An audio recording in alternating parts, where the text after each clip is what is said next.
tengo.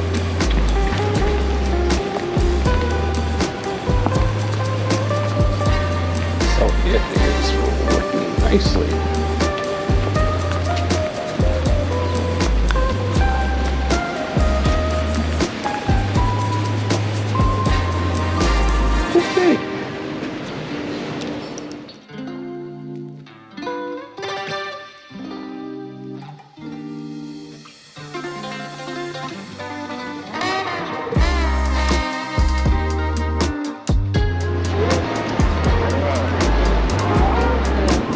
All right now. All right. Have a good one now.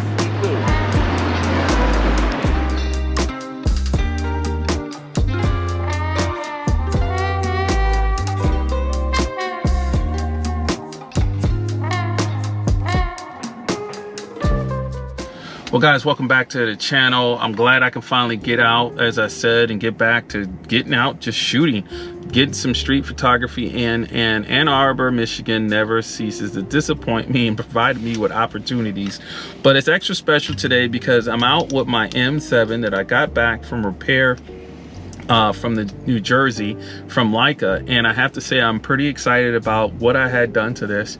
And I just want to let you guys know my feedback on the experience and whether I think a person who has a M7 that may be considering doing some stuff while you can, whether you should do it or not.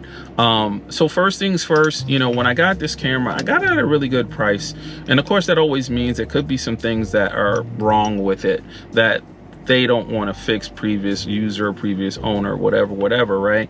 And that was the case when I got this. So the frame line indicator did not work well. It was pretty much stuck on 35 and 135 frame lines. So that meant any of the other 4 focal lengths that I can use with this, with the frame lines, it would not show them show the frame lines for it, excuse me. So I would, of course, would have to center my subject right in the center and use a focus patch, and there you go. And that's the best way I could do it. The other thing is this particular model has the DX code reader on it on the back, which is a great feature. I use it a lot, and it allows the camera to read that DX code reader and read the ISO speed of the film that you're using, which is great. But if the pins aren't making good contact, it will default to 100 ISO for the film speed, and it'll do it right in the middle of rolls. So you can have some frames that are underexposed, overexposed, depending on what you are trying to do with the f-stop and the shutter, and then all of a sudden the DX code reader decides, I'm reading nothing, and now I'm a default to 100. So I did experience that with this camera, and although I had a wonderful shooting experience for it, and was really pressed on sending this in or not. Because why? This is the most complex and expensive camera for Leica to do a CLA on. So we're not even talking the upgrades I did with this thing. We're talking just a full CLA. This camera has to be taken apart completely. Everything has to come apart for them to do a full CLA, and that's because of the way it's designed, the fact that it's electronic shutter. Yes, it does have a mechanical shutter for 2 speeds, which is 1/60 and 1/125, but that is unfortunately the thing with this, with sending it in, and you're going to pay for that with time and money. So I was quoted 4 to 5 months for this thing to come back to me, which is nuts, right? But sure enough, it came back in 4 months, because this was supposed to come back at the end of the month of May, and I got it back at just before the last week of April, maybe. So it's been a little over a week since I've had this thing back, and I have to say it feels like a brand new camera. First things first, the leather is new. Unfortunately, the M7 leather is no longer available, so I believe this is the M6 MP leather. The CLA, everything, the cleaning, everything, fantastic.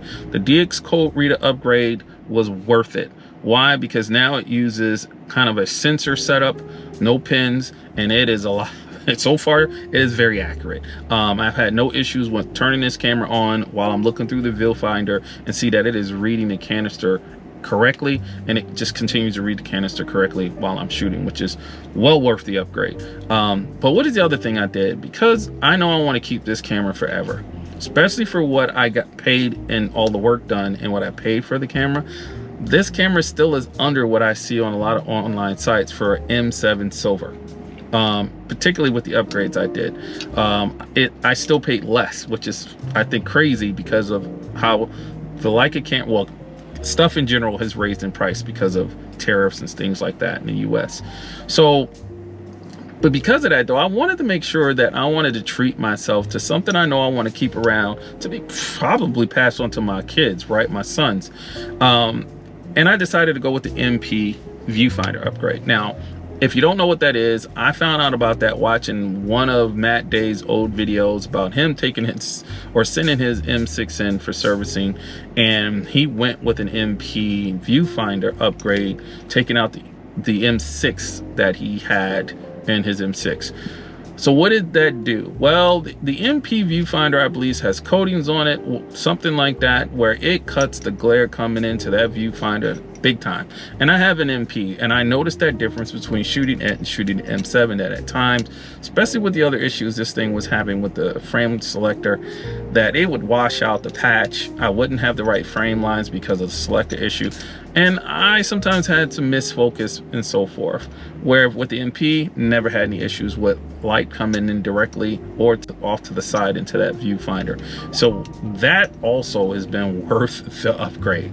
I see clearly through this thing, even with light hitting the viewfinder, the glare is cut tremendously. And all in all, guys, I'm very happy with sending this in and spending, we'll say just over $1,000 to do what I needed to do. But that money spent, along with the money I spent to buy this thing, still makes this a couple of $100 cheaper than what I'm seeing online. So I'm still happy in a lot of ways. And I have effectively a brand new camera, brand new Leica M7 in my hand. And I'm just ecstatic about that. So in saying that, I have to ask you guys, let me know, if in my situation, would you have done the same thing? Would you have sent it in? For those who have M7s watching this video, I think you should seriously consider it. Because of the timing, definitely consider it. 2, because we don't know how long Leica is going to continue to service this camera. So that is another big factor you have to consider. So with that all said, hopefully you enjoyed the images.